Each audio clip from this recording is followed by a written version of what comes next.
Bom dia, pessoal. Vamos continuar aqui as histórias dos reis de Israel que a gente vem vendo aqui na nossa escola dominical.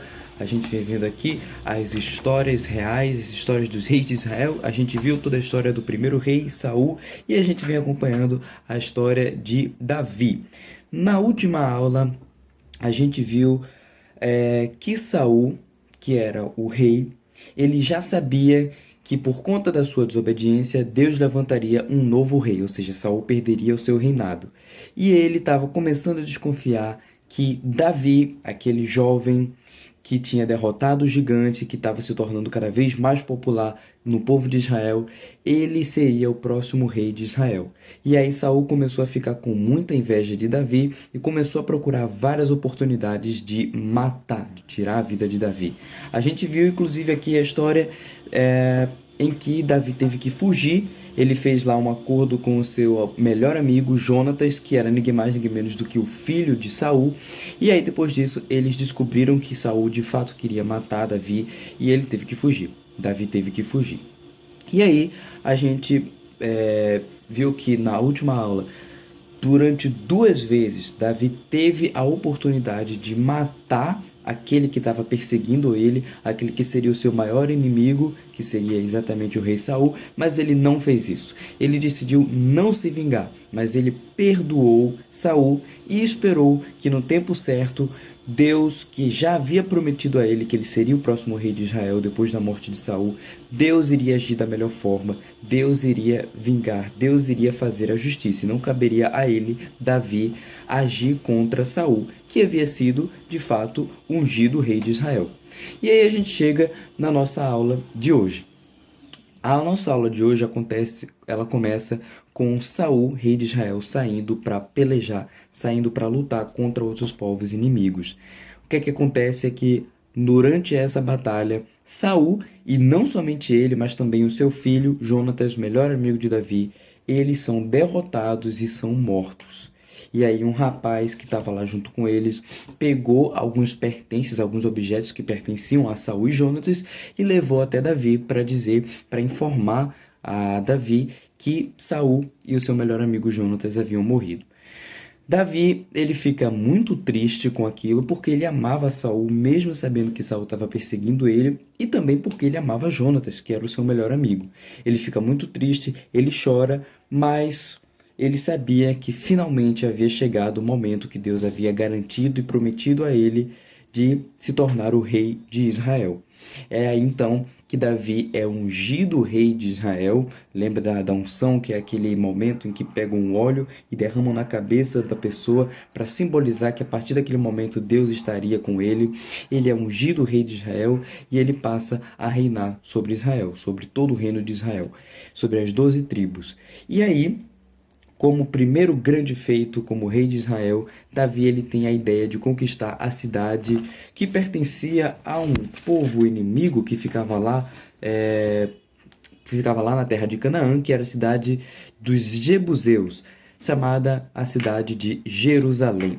Davi conquista a cidade de Jerusalém e depois que ele conquista a cidade, ele entra lá e pega a Arca da Aliança, que era aquela espécie de baú que Deus havia mandado lá desde a época de Moisés, que Deus havia mandado o povo construir para colocar lá dentro as tábuas dos 10 mandamentos.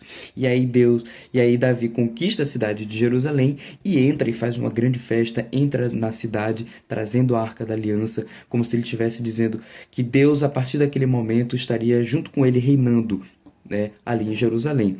Porque Davi conquistou a cidade por uma questão estratégica. Ele iria reinar sobre Israel a partir daquela cidade, ou seja, a cidade seria a capital do reino de Israel. Que nem o Brasil. O Brasil é governado a partir da cidade de Brasília, porque é a nossa capital. A cidade de Jerusalém, que passou a ser conhecida como cidade de Davi, era a capital de Israel. E ele iria reinar ali em Jerusalém. E ele, nesse momento de conquista, ele trouxe a Arca da Aliança. A Arca da Aliança simbolizava naquele tempo a presença de Deus, ou seja, ele iria reinar Israel junto com Deus. Ele iria fazer um governo justo segundo a vontade de Deus. E foi isso que ele fez. Davi foi um dos melhores e maiores reis de Israel, exatamente porque ele obedecia a Deus. Ele não era como Saul, que era desobediente. Ele não era perfeito, Davi. A gente vai ver, inclusive, na próxima aula, que ele fez algumas besteiras. Mas ele foi um homem justo que governou segundo a vontade de Deus. A gente vê que Davi também, ele fez muitas coisas importantes, ele cumpriu muitos dos 10 mandamentos e ele obedeceu muitas das coisas que Jesus nos mandou fazer. Jesus disse que a gente deveria amar ao próximo como a nós mesmos e também amar a Deus. Davi, eu não sei se vocês lembram, mas naquela aula que a gente viu sobre a amizade dele, Jonatas, ele fez uma aliança, uma espécie de acordo com Jonatas.